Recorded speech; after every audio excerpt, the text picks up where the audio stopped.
यहाँ पर जो आपको समझाया था, P पॉइंट पर ये Q1 का जो इलेक्ट्रिक फील्ड होगा उसकी डायरेक्शन ये होगी, दिस इज वेक्टर E1, ठीक है, अवे फ्रॉम द चार्ज, क्योंकि ये पॉजिटिव है तो P पॉइंट पर ये पॉजिटिव चार्ज का इलेक्ट्रिक फील्ड इस डायरेक्शन में होगा।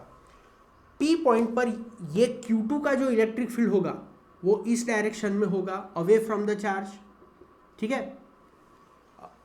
P पॉइंट पर ये Q3 चार्ज का जो इलेक्ट्रिक फील्ड होगा वो इस डायरेक्शन में होगा, दिस इज वेक्टर E3, और P पॉइंट पर ये Q4 चार्ज का जो इलेक्ट्रिक फील्ड होगा वो इस डायरेक्शन में होगा, वेक्टर E4, ठीक है।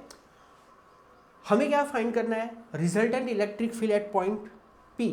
तो यहाँ पर हम कौन सी मेथड यूज करेंगे, पहले मैं आपको ज्योमेट्रिकली समझाऊंगा, पैरेललोग्राम मेथड। तो ये है वेक्टर E1 और ये vector E2, taking them as an adjacent side of the parallelogram, और फिर हम पैरेललोग्राम कंप्लीट करते हैं। तो वेक्टर E1 के हेड पर से E2 के पैरेलल एक लाइन ड्रॉ करो और फिर यहाँ पर एक पैरेललोग्राम कंप्लीट करो। इस पैरेललोग्राम का जो डायगोनल होगा, ये पैरेललोग्राम का डायगोनल है इस तरह से, तो वो डायगोनल क्या होगा, वो डायगोनल होगा vector E1 plus vector E2। अब vector E1 plus vector E2 के हेड पर से वेक्टर E3 के पैरेलल एक एरो ड्रॉ करो इस तरह से, और फिर पैरेललोग्राम कंप्लीट करो। तो इस तरह से हमने ये पैरेललोग्राम कंप्लीट कर दिया, ठीक है। एक डायगोनल ड्रॉ करो, वेक्टर E1 प्लस E2 और ये वेक्टर E3, उनके कॉमन पॉइंट में से एक डायगोनल आएगा इस तरह से, इस तरह से एक डायगोनल आएगा, और ये डायगोनल रिप्रेजेंट करेगा vector E1 plus E2 plus E3, ठीक है। अब vector E1 plus vector E2 plus vector E3 और वेक्टर E4 का एडिशन करना है। तो हम क्या करेंगे, ये जो vector E1 plus vector E2 plus vector E3 ये उसका हेड है, उसके हेड में से वेक्टर E4 के पैरेलल एक वेक्टर ड्रॉ करेंगे इस तरह से, इस तरह से, ठीक है। और फिर हम पैरेललोग्राम कंप्लीट करेंगे। थोड़ी ऊपर जा रही है फिगर, थोड़ा इसको मैं छोटा कर देता हूँ, ठीक है।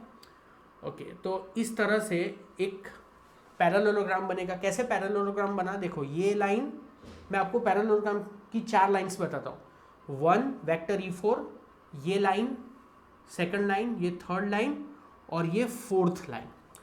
So now complete the parallelogram, draw the line from the common point of vector E4 and E1 plus E2 plus E3।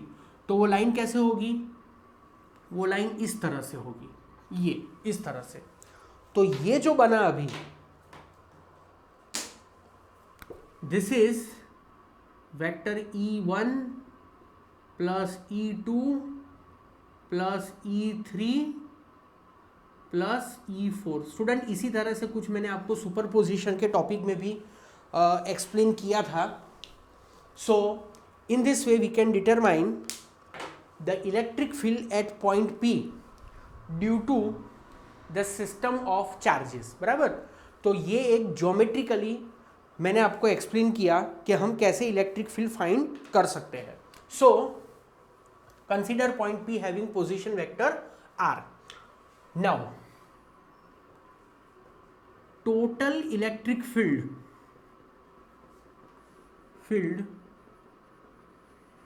Eight point P, ये जो पॉइंट P है, इस पॉइंट P पर total electric field at point P is vector sum of electric field due to all point charges. Total electric field at point P is a vector sum of electric field due to all point charges, comma, taken one at a time.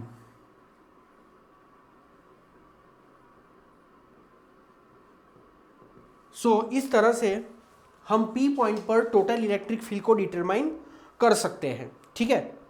Now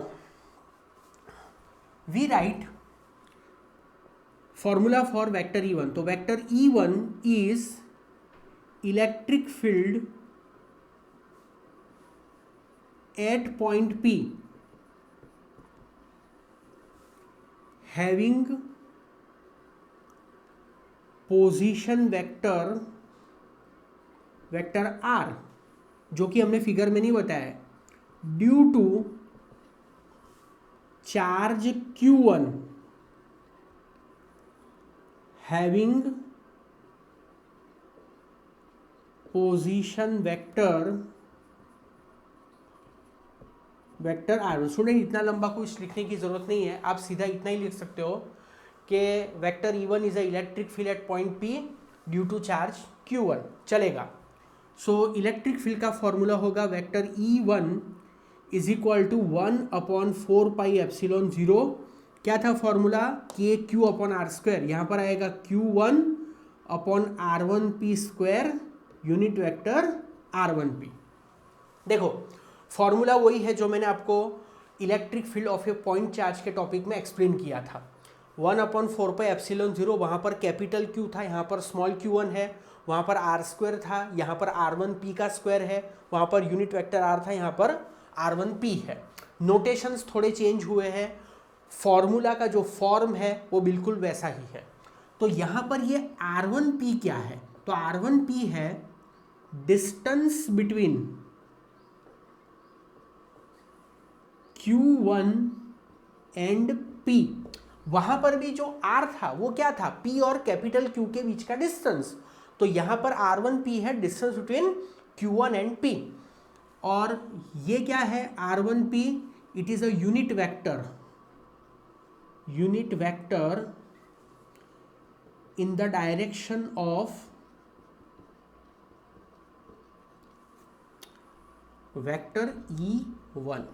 तो इस तरह से हमने ये vector E1 का formula लिखा है। अब बिल्कुल उसी तरह से हम वेक्टर E2 का भी फॉर्मूला लिख सकते हैं, ठीक है। तो आप ये फॉर्मूला लिख सकते हो, ये फिगर मैं रब कर दे रहा हूं अभी।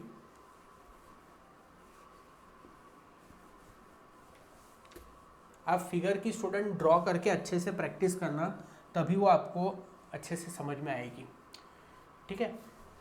सो हमने वेक्टर E1 का फॉर्मूला लिखा। Similarly vector E2 is equal to 1/4πε0 Q2/R2P² unit vector R2P। यहाँ पर फिर से समझाने की जरूरत नहीं है कि R2P is a distance between Q2 and P and unit vector R2P is a unit vector in the direction of vector E2। Similarly vector E3 is equal to 1/4πε0 Q3/R3P² unit vector R3P। Vector E4 is equal to 1/4πε0 Q4/R4P² unit vector R4P। So ये formulas हमने लिख दिए हैं, ठीक है। Now according to superposition principal,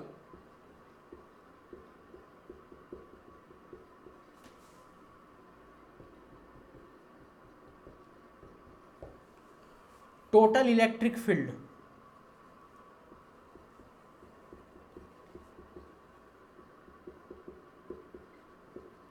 eight P। तो P point पर total electric field होगा vector E is equal to vector E1 plus vector E2 plus vector E3 plus vector E4। So vector E1, vector E2, vector E3, vector E4, ये सभी vector की जो values है, ये values हमें इसमें substitute करनी है। So 1/4πε0 Q1/R1P² unit vector R1P, 1/4πε0 Q2 R2P square unit vector R2P plus 1/4πε0 Q3/R3P square unit vector R3P plus 1/4πε0 Q3/R3P square unit vector R3P। तो इस तरह से इसमें सब्स्टिट्यूट करके हम लिख सकते हैं। इसको अगर शॉर्ट फॉर्म में लिखना है तो जैसा मैंने आपको कूलम्स लॉ में समझाया था, vector E is equal to 1/4πε0 common है, सो 1/4πε0। ओके, वेरिएबल क्या है? 1/4πε0 को छोड़ के सब कुछ वेरिएबल है, तो ब्रैकेट कर दो, समेशन j रन्स फ्रॉम 1 कहाँ तक है? 1 to 4 Qj, this is Qj divide by RJP square unit vector RJP।